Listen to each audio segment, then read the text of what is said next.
नमः संस्कृताय। आप सभी का हमारे मार्गदर्शन एकेडमी नामक यूट्यूब चैनल पर बहुत बहुत स्वागत है।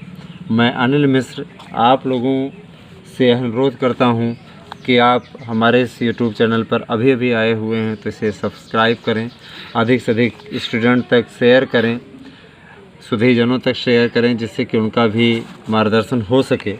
और कहीं आपका कोई सुझाव है तो सुझाव को आप कमेंट बॉक्स में कमेंट कर सकते हैं। कोई समस्या है तो समस्या का समाधान कमेंट बॉक्स में हम आपका करेंगे।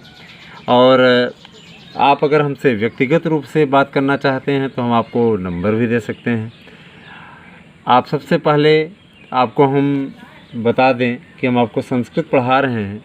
इस श्रृंखला में संस्कृत में हमने आपको संस्कृत गद्य भारती पुस्तक से, जो कि खंड है, पहला खंड है खंड का, उससे कविकुल गुरु कालिदास पढ़ा रहे हैं, जिसमें कि कई पैराग्राफ हो चुके हैं और पाठ अब लगभग अंतिम पड़ाव की ओर पहुंचने वाला है। पाठ बहुत महत्वपूर्ण है, इसलिए हम आपको सारे पैराग्राफ पढ़ा रहे हैं। अभी हम पूरा ही पढ़ाएंगे, उसके बाद में आपको इम्पॉर्टेंट पढ़ाएंगे, उसके वीडियो बाद में डाले जाएंगे। पहले हम आते हैं आपका अधिक समय न लेते हुए अगले पैराग्राफ पे। तो देखते हैं अगला पैराग्राफ। कालिदास काव्येषु, देखें पैराग्राफ, कालिदास काव्येषु अंगिरस श्रृंगारो अस्ति। कालिदास काव्येषु माने कालिदास के काव्यों में, अंगिरस अंगिरस, श्रृंगारो अस्ति श्रृंगार है। अंगिरस अर्थात प्रधान रस कौन सा है? श्रृंगार रस है। तस्य पुष्ट्यार्थम, और उसकी पुष्टि के लिए, करुणादयो अन्य रसाः अंगभूताः, करुण आदि अन्य रस अंगभूता माने उसके भाग हैं। रसानुरूपम, रस के अनुरूप, रसानुरूपम रस के अनुरूप, क्वचित माने कहीं पर, प्रसादः माने प्रसाद गुण है, प्रसाद एक गुण होता है, और क्वचित और कहीं पर, माधुर्यम मधुरता है, जो कि तस्य काव्योत्कर्षे उसके काव्य के विकास में, उसके काव्य के विकास में सहायम कुरुतः सहायता करती है। वैदर्भी रीति, वैदर्भी रीति, वैदर्भी उनकी शैली थी, वैदर्भी रीति कालिदासस्य वाक्, वैदर्भी रीति कालिदास की वाणी वाग्वस्तेव, वैदर्भी रीति कालिदास की वाणी के वश में होकर के सर्वत्र अनुवर्तते, सर्वत्र उनके पीछे पीछे चलती है। अलंकार योजनायाम, अलंकार की योजना में कालिदासो अद्वितीय, कालिदास के समान कोई दूसरा नहीं है। यद्यपि उपमा कालिदास युक्ति, यद्यपि उपमा कालिदास नाम की यह उक्ति उपमा योजना में, उपमा योजना में भी कालिदासस्य, कालिदास का, कालिदास माने कालिदास का वैशिष्ट आख्याति, विशिष्ट प्रसिद्धि है। तथापि फिर भी उत्प्रेक्षा अर्थात अन्यास, उत्प्रेक्षा अर्थात अन्यास दीनाम आदि अलंकाराणाम, अलंकारों का विनियोग, विनियोग उनका मिश्रण, तेनातीव उनकी अत्यंत, तेन माने उनकी, अतीव माने अत्यंत, सहजया कृता सहजता से उन्होंने उसका प्रयोग कृतः माने किया है। कालिदासस्य, कालिदास के नाट्यकृतिषु, नाट्यकृतियों में, विशेषतः विशेष रूप से शाकुंतले, शाकुंतल में, अभिज्ञान शाकुंतल को शाकुंतल कहा जाता है, शाकुंतल में वस्तु विन्यास है, वस्तुओं का विन्यास, वस्तु विन्यास है, वस्तुओं का विन्यास अनुपम, अनुपम है, माने जो वस्तुओं को जोड़ने का, प्राकृतिक वस्तुओं को जोड़ने की जो उनकी शैली है वह अनुपम है। चरित्र चित्रणम, चरित्र चित्रण में सर्वथा नवद्यम संवाद शैली संप्रेषणीय मस्ति, माने चरित्र चित्रण में सर्वथा नवद्यम माने नई, संवाद शैली संप्रेषण माने संवाद शैली और भाषण शैली का प्रयोग किया गया है।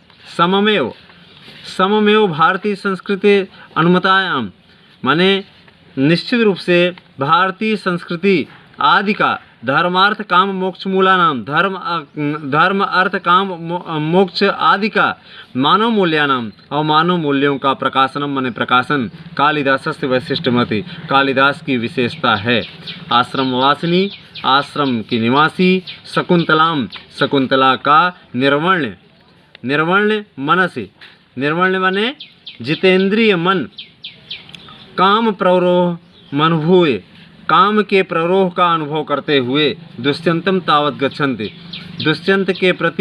दुष्यंत की ओर गच्छन्ति माने जाता है। न लभते यावत्ताम छत्री परिग्रह क्षमा, लेकिन नहीं मिल सकता, न लभते माने नहीं मिल सकता, यावत्ताम तब तक, छत्री परिग्रह क्षमा जब तक यह क्षत्रिय न हो, जब तक यह कन्या क्षत्रिय न हो, विश्वामित्र की दुहिते में नावयति, तब तक विश्वामित्र, जब तक यह पुष्टि नहीं हो जाती कि यह विश्वामित्र की दुहिता है, कन्या है, इति नावयति, तब तक दुष्यंत उससे विवाह नहीं करता।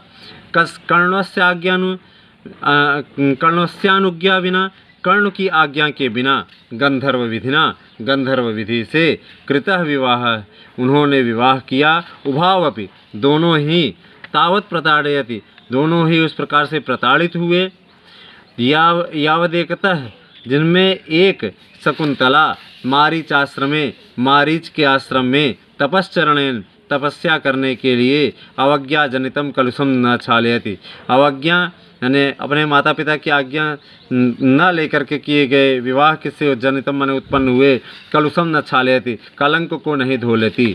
अपरतः दूसरी ओर दुष्यंत भी अंगुली लाभेन लब्ध स्मृतः, अंगुली माने होता है अंगूठी के न मिलने से, लब्ध स्मृति को भूल जाता है, और जैसे ही अंगुली लाभेन अंगुली प्राप्त करता है अर्थात अंगूठी प्राप्त करता है, उसे लब्ध स्मृति, उसको स्मृति याद आ जाती है, उसे याद आ जाता है सब कुछ, शकुंतला को भूल गया था। तो सन भृशम पीड्यमान, वह उसी प्रकार से बहुत पीड़ित होता है। प्रायश्चित अग्नो, और प्रायश्चित की अग्नि में आत्मशुद्धिम न कुरते, आत्मशुद्धि जब तक नहीं करता, तदंतर में मैंने उसके बाद, तयो दाम्पत्य प्रेमम, उनका दाम्पत्य प्रेम, पति पत्नी के प्रेम को दाम्पत्य प्रेम कहते हैं। निष्कलुषम भवति, निष्कलुष होता है, निष्कलंक होता है। पुत्र लब्धौ च परिणमते, और वह पुत्र की प्राप्ति का परिणाम स्वरूप बदल जाता है, अर्थात पुत्र प्राप्ति के परिणाम में बदल जाता है।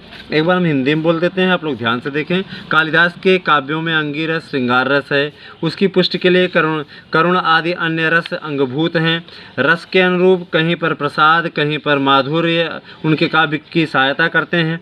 वैदर्भी रीति कालिदास की वाणी के वशीभूत होकर सभी जगह उनके पीछे पीछे चलती है। अलंकार योजना में कालिदास अद्वितीय है, यद्यपि उपमा कालिदास, यह उक्ति उपमा की योजना में कालिदास की विशेषता को बताती है, फिर भी उत्प्रेक्षा अर्थात अरण्यास आदि अलंकार का सही प्रयोग उन्होंने सहजता से किया है। कालिदास की नाट्य कृतियों में विशेषता शाकुंतल में वस्तु विन्यास का अनुपम चित्रण, सभी प्रकार से नई संवाद शैली और भाषण शैली का प्रयोग उन्होंने किया है। वर्तमान की भारतीय संस्कृति आदि का धर्म अर्थ काम मोक्ष आदि मूलों का मानव मूल्यों का प्रकाशन कालिदास की विशेषता है। आश्रम वासिनी शकुंतला निर्वर्ण मनस में जितेंद्रिय मन से काम के प्ररोह का अनुभव करके, काम के वेग का अनुभव करके दुष्यंत के पीछे तब तक नहीं जाती जब तक कि यह स्पष्ट नहीं हो जाता कि वे क्षत्रिय के द्वारा ग्रहण किए जाने योग्य हैं, विश्वामित्र की पुत्री है। तब तक दुष्यंत भी उसके सामने नहीं जाता। कर्ण की आज्ञा के बिना गंधर्व विधि से विवाह कर लेने पर उन दोनों को पीड़ा मिलती है, और जब तक उनमें से कोई एक अर्थात शकुंतला मारीच के आश्रम में तपस्या करती है और अपनी अवज्ञा से उत्पन्न कलंक को नहीं मिटा लेती, और दूसरी ओर दुष्यंत अंगूठी